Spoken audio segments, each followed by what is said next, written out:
강상원 세무사입니다. 현재 가치는 매우 어려워요. 왜 어렵냐라고 하면 뜬구름 잡는 소리처럼 들리기 때문에 어렵습니다.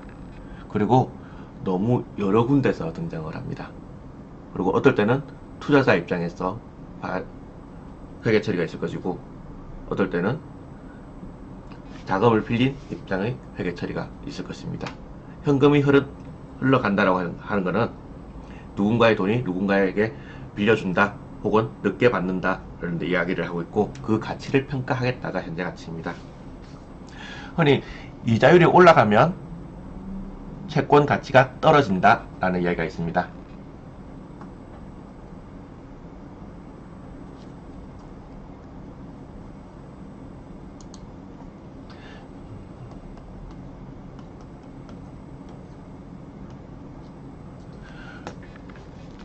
일 년 후에 100만원 받는 채권의 가치는 현재는 100만원 보다는 낮을 겁니다. 근데 그게 얼마일까? 라는 문제인 거죠. 이게 99만원일 수도 있고 90만원일 수도 있을 것입니다. 이 가치가 뭐냐?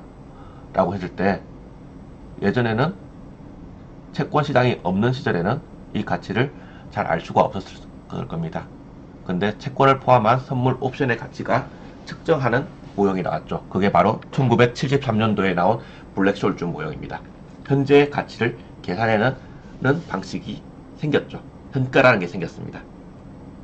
그 현가가 생겼을 때 그 현가와 미래 가치를 일치시켜주는 이자율을 IRR이라고 합니다. 내부 수익률이라고 합니다. 현재 가치가 있기 때문에 유효 이자율법이 나오게 되고, 그 현재 가치와 미래 가치를 일치시키는 이자율을 IRR이라고 합니다. 이게 너무 많이 등장하죠. 현재 가치는 채권을 사고 판다에서 시작되었습니다. 채권을 사고 팔 때는 채권 시장이 만들어졌다 라는 뜻이고, 채권의 현재 가치를 알겠다, 안다, 거래된 가격이 있다 라는 뜻도 됩니다. 하지만 이게 채권에만 있는 건 아니라서 현재 가치가 어려워요.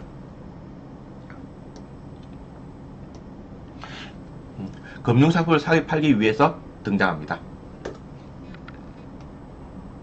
오탈자가 있네요. 할부 판매의 유죄이자법은 기업의 가중평균 차익 이자율을 사용합니다. 즉, 이 기업이 여러 은행으로 돈을 빌렸을 때 그걸 가중평균했을 때 그 이자율이 기업의 수익률이라고 하고, 이자율로 할인을 하게 됩니다. 그리고 더 중요한 것은 금전대차에서 유효해야 됩니다. 금전대차 100만원을 10% 주고 빌렸는데 시장 이자율 따로 있나요? 그 이자가 IRR 아닌가? 라는 문제인데, 이때도 IFRC가 적용되는 경우 혹은 현재가치 평가하는 경우가 생길 수 있습니다. 기본적으로 현재가치는 액면이자와 실제이자의 차이를 조정합니다. 즉, 채권에서 나왔습니다. 그 차이를 조정하는 이유는 액면이자가 10원인데 실제이자는 20원이네를 찾기 위해서, 비용을 보기 위해서 하는 것이 아닙니다. 자산과 부채를 측정하기 위해서 하는 것입니다. 바른 자산의 가치, 바른 부채의 가치를 BS, 대차대표, 재무상태표에 남기고자 현재 가치로 자산과 부채를 평가하는 것입니다. 현할차는 현재 가치와 액면 금액의 차이를 말하게 됩니다. 그리고 상가액은 현할차를 기간 동안에 내부 수익 유효 이자율만큼 할인을 해서 기간 내 이자로 인식한다 라는 뜻입니다. 당연히 유효이자는 액면 금액에다가 유효이자를 곱한 거고, 액면이자는 액면 금액에다가 액면이자 곱한 거고, 유효이자는 장부가에다가 이자율을 곱하게 됩니다. 현할차 상가액은 매년 커진다 라는 특징이 있습니다.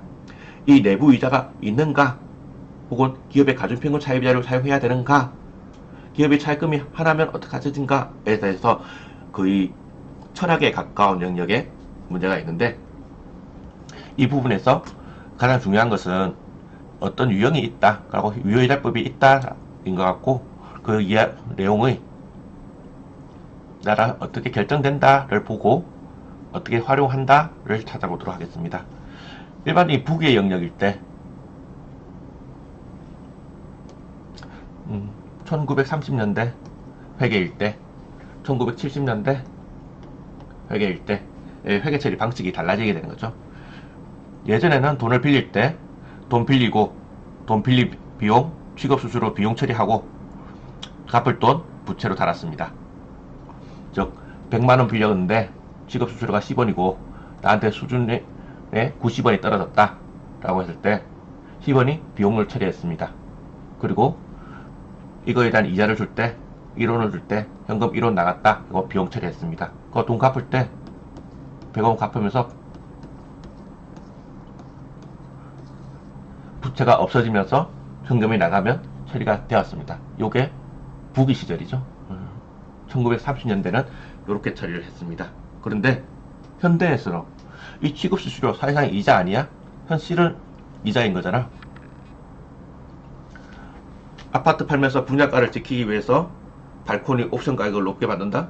자동차를 팔면서 자동차 가격은 동일하게 하면서 옵션 가격을 에어백이라든가 선루프 가격을 높게 받는다. 이거 다 차량 가치하고 똑같은 거 아니야? 집 가격하고 똑같은 거 아니야? 라는 거죠. 그러면 저 대출 취급 수수료 분명히 이자의 성격은 있습니다. 법률상은 아니라 하더라도 회계에서 볼 때는 저것도 이자로 계산해야 돼. 그러면 빌렸을 때는 빌린 돈만 부채로 잡고 갚을 때는 갚아야 될 돈을 부채로 잡는 방법이 없을까? 그 사이에 계정 과목 하나를 넣자. 그게 현재 가치 할인 차금입니다.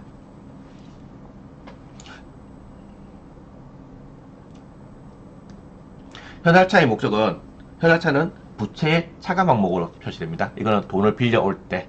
그렇지만 이런 거래가 제일 많죠. 현할차만큼 차감해서 내 수중에 꽂힌 돈을 표시하게 됩니다. 장부에 나타낼 때는 대출금에서 현할차 뺀 금액을 부채로 표시해야 되는데 돈을 빌릴 때는 빌린 돈이 부채로 표시되게 되는 것이죠. 그 기간에 따라서 현할차는 상각이 일어나고 그러면 현할차는 줄어들겠죠. 그 돈을 갚을 때 현할차 상각액이 0원이 되면 부채는 갚을 돈으로 표시가 되어 있을 겁니다. 유효이자는 점점 커지게 됩니다. 현할차 상각함에 따라서 현할차가 줄어들겠죠. 그럼 장부가액은 대출받은 돈, 갚을 돈의 빼기 현할차인데 현할차가 줄어드니까 대출받은 갚을 돈은 점점 늘어나게 되겠죠. 거기다 유효이자를 곱하니까 상각액은 매년 커진다라는 특징이 있습니다. 말로 해서 이해가 되는 부분이 아니에요. 하나하나를 봐야 됩니다.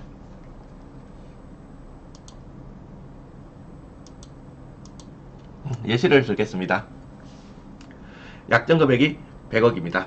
대출 취급 수수료가 6천만 원이었습니다. 1년을 빌렸고요. 그럼 현금 수취액은 100억에서 6천만 원 뺀 99억 4천만 원이 됩니다. 액면이자는 6%였습니다. 이 6% 진짜 액면이자 맞아가 현할차의 시작입니다. 이때 현금으로 하면 2024년 1월 1일에 현금 수취액이 꽂히게 됩니다. 플러스 현금이 발생되는 거죠. 그리고 매월 말에 100억 원 곱하기 6% 그럼 6억 원이고 나누기 12 해서 5천만 원씩 비용이 나가게 됩니다. 그리고 연말에 만기가 됐을 때 원금과 이자 5천만 원까지 해서 원금을 상환하게 됩니다. 이게 현금 흐름이 됩니다. 어떤 이자율로 할인을 했을 때 이 금액이 산출될까? 라고 했을 때 액면이자는 6이었지만 계산한 이자는 6.62가 되는 거죠. 심정적으로 봐도 액면이자가 6%인데 대출수수료가 0.6%였으면 6.6% 정도 나오겠다라고가 보이죠. 이 현할차로 이것을 내부 수익률이라고 하게 되는데 검증을 하는 방법이 있습니다. 이 현할차로 순현대 가치를 구하면 0이 나오게 되죠. 그렇기 때문에 이것이 내부 수익률이 됩니다. 그때 유효이자는 현각후 원가에서 장부가액을 곱한 금액이 됩니다. 상각후 원가라는 장부가액에 내부 수익률을 곱한 금액이 됩니다. 최초의 현할차는 대출 취급 수수료와 같습니다. 그런데 점점 더 상각을 해나가서 나중에 현할차는 상환할 때는 0이 됩니다. 그러면 돈을 빌렸을 때는 부채는 9,400만원, 99억 4천만원이 되는 것이고, 갚을 때는 100억이 됩니다.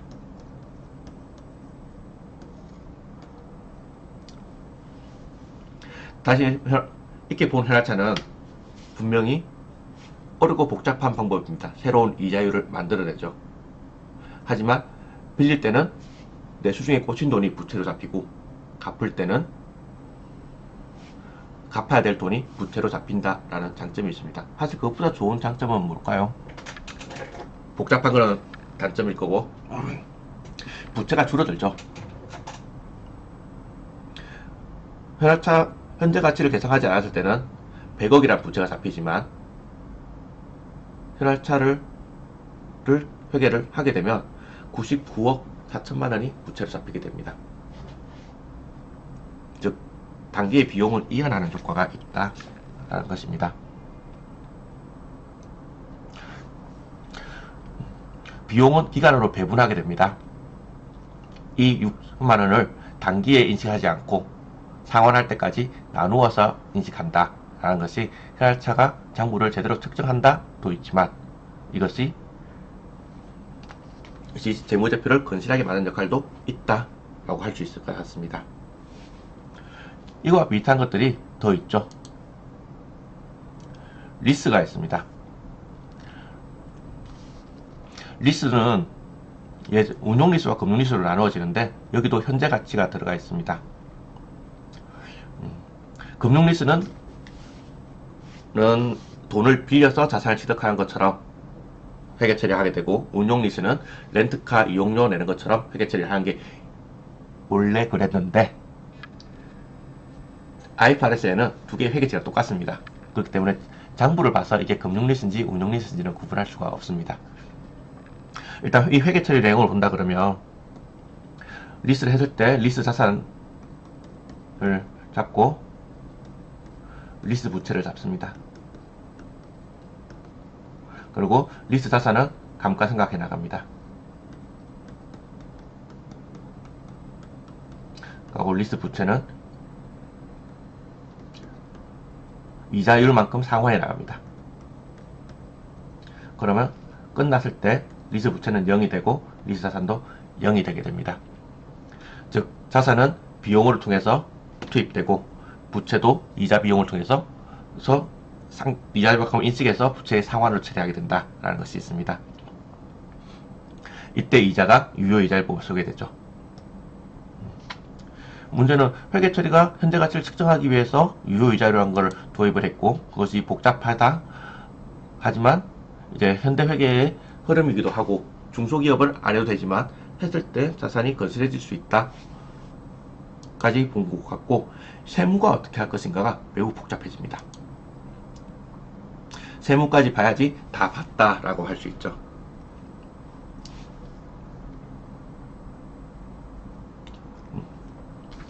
리스 회계 같은 경우에는 이렇게 조정됩니다.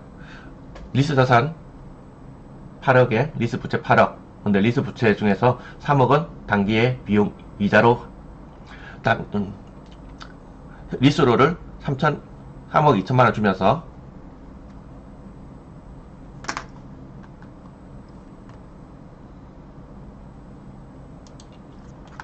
리스로는 3억 2천만원 줬는데, 이 중에서 2천만원은 이자로 준 거고 3억 원은 리스 부채 상환으로 처리했습니다. 요게 금융리스의 회계 처리 방법이고, IFRS가 적용되는 경우에는 운용리스도 이렇게 회계 처리하게 됩니다. 그리고 금융리스 이용자가 감가상각비를 계산했습니다. 이게 금융리스라고 했을 때는 특별한 세무조정은 없습니다. 운용리스라고 했을 때는 세법이 운용리스를 인정하고 있지 않다. 즉 운용리스를 이렇게 회계 처리하는 것을 인정하고 있지 않다라는 것 때문에 세무조정이라는 게 나오게 됩니다. 개념만 한번 보도록 하겠습니다. 회계 처리를 불인정한다. 세법이 회계 처리 불인정한다. 어떻게 될까라고 할 때, 리스 자산 다 부인합니다. 자산 마이너스. 감가상각비, 자산을 부인했으니까 감가상각비도 부인합니다. 비용 플러스. 리스 부채 부인합니다. 부채가 줄어드니까 부채가 마이너스가 됩니다. 그리고 리츠 부채 상환한 것도 부인합니다. 그러면 손금이 과표가 1억 원만큼 줄어들어야 되네가 나옵니다. 이게 무슨 뜻이냐라고 했을 때 세무조정은 이렇게 나오게 되는데, 회사는 이자 비용 2천만원과 감가상각비 2억 원 해서 2억 2천만원을 손익계산서에 담았습니다. 이게 과세표준일까? 라고 했을 때 세무조정을 통해서 1억 원이 더 들어갔다. 그럼 회사의 비용은 장부에는 2억 2천이 있지만 실제로는 3억 2천인 거야. 3억 2천인 거야. 라고 세무신고를 하게 된다는 뜻인 거죠. 그 3억 2천이 뭐냐라고 했을 때 리스료죠. 즉 회계 처리를 부인하고 리시료만큼을 비용으로 넣겠다가 운용리스를 에 대한 세무조정이 됩니다. 물론 운용리스를 IFRS를 적용한 회사의 운용리스에 대한 세무조정이 됩니다. 즉 세무는 IFRS 운용리스 회계 처리를 인정하지 않겠다가 됩니다. 만일 금융리스라면 어떻게 될까요? 세무는 IFRS의 금융리스의 회계 처리를 인정합니다. 그럼 조정이 없을까요? 일반적으로는 없습니다. 그런데 감가상각비가 있기 때문에, 감가상각비는 한도라는 게 세법상 있기 때문에 한도 초과 여부는 조정이 생길 수 있다 까지 정리하면 될 것 같습니다. 세무조정이 이렇게 복잡하다, 어렵다 있는데, 현재가치를 할 때 관련된 세무조정은 이것만 있는 게 아니죠. 오늘은 현재가치를 다 점검해 본다라는 것에 대해서 어떤 현재가치 거래가 있을 수 있는지를 살펴보겠습니다. 할부로, 상계 할부로 물건을 판매했다. 현재가치로 측정할 수 있습니다. 중소기업은 안 해도 됩니다. 이때 세무조정은 없습니다. 채권의 회수기간 동안에 기업회계 기준이 정한 바에 따라서 환입하거나 이제 환입할 금액을 각 사람도 입금에 환입한다 라고 하는 말은 기업회계를 인정하겠다 라는 말입니다. 할부로 취득할 수도 있습니다. 이때도 세무조정은 없습니다. 이자 상당액은 지급이자 송금 불산입 규정을 적용하지 않고 원천징수나 지급연수입 대출 의무는 규정을 적용하지 않는다. 즉 이거는 법률상으로 이자가 아니었고 회계처리로 이자를 잡은 것인데, 그것 때문에 이자를 지급할 때 이행해야 되는 의무는 빼주겠다가 되는 것이죠. 이거는 둘 다 물건이 있는 거예요. 제품 상사거래입니다. 근데 금융거래도 있습니다. 내가 돈을 빌려온다. 그 현할차에 대해서는 인정하지 않습니다. 하지만 동일한 금융거래를 하더라도 여기 사발차는 사채 할인말인 차익을 말하는데, 여기서 말하는 사채는 명동사채가 아니고 회사채를 이야기합니다. 회사채는 인정하지만 금년대차에서 현할차는 인정하지 않겠다가 됩니다. 그리고 금융리스는 좀 전에 봤던 것처럼 금융리스에 대한 회계처리는 인정하고 있기 때문에 감가상각비에 대한 조정은 있을 수 있지만 일반적으로 세무조정은 발생되지 않는다. IFRS를 적용했을 때 운용리스는 전체 자산과 전체 비용을 다 부인하더라. 그래서 결과적으로는 리스료가 단기 송금에 해당되도록 하겠다입니다. 세무조정이 어려운 건 아니죠. 케이스가 너무 다양하기 때문에 어렵습니다. 그래서 케이스를 모아서 한 번에 정리하는 게 필요합니다. 상사거래와 자본거래가 있고 자본 조달거래가 있죠. 그리고 리스가 있습니다. 리스는 어떤 회사는 IFRS 적용하고 어떤 회사는 K갭 제외했다. 어떤 회계처를 적용하는지에 따라서 세무조정이 다르더라.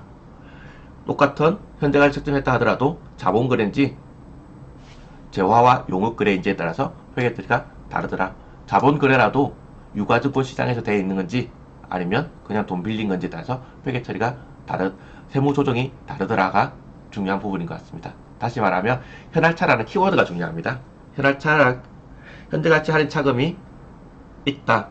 이게 그 뒤에 회계처리가 따라오고 세무조정이 따라오게 된다. 따라서 현할차가 있으면 점검해야 된다가 중요할 것 같습니다. 모든 사람이 내부 수익률을 구할 수 있을 필요는 없고 모든 사람이 세무조정을 할 필요는 없습니다.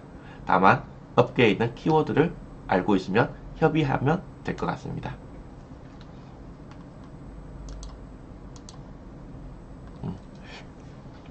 이상으로 회계의 역사에서 경영학과 학부생들의 마음에서 회계학이 경영학과에서 가지고 있는 지위를 보았고, 회계학의 과거 모습인 기장을 보았습니다. 그리고 대공황이라는 큰 사건을 계기로 1930년대에 회계 스탠다드가 어떻게 바뀌었는가, 회계사, 공인회계사가 언제 시작되었는가를 보았습니다. 그리고 그 회계사의 기조에서 1973년도에 블랙솔주 모양이라는 어마어마한 게 나오면서, 그리고 1973년도에 국제회계기준 IASC에 의해서 IFRS라는 국제회의가 등장했다를 보았습니다. 국제회의가 등장하고 블랙솔주 모형에서 자산가치 평가를 하면서 현대회계에는 대차대조표가 매우 중요하게 되었고, 대차대조표는 자산가치과 부채가치를 측정하는 것에 몰입이 되어 있고, 그 몰입은 기업을 사고 팔기 위해서 기업의 사고 파는 M&A 시장, 주식시장을 활성화시키기 위해서 자산가치가 매우 중요해졌다를 보면서, 자산가치를 측정할 때 공정가액으로 평가한다. 공정가액은 여러가지 방법이 있을 수 있겠지만 미래 현금 흐름을 이자율로 할인해서 현재 가치를 구한다. 기본적으로 있다. 그것 때문에 자산 부채의 현재 가치 평가라는 개념이 들어오고, 그에 따른 세무 조정도 들어온다 라고 보았습니다. 자산의 평가가 회계 사조에 미친 영향, 그리고 세무 조정, 회계의 변경에 따른 세무 조정에 미친 영향을 한번 본 것 같습니다. 감사합니다. 좋아요와 구독과 알람과 댓글을 꼭 부탁드립니다. 이 말을 꼭 해야 한다고 하네요.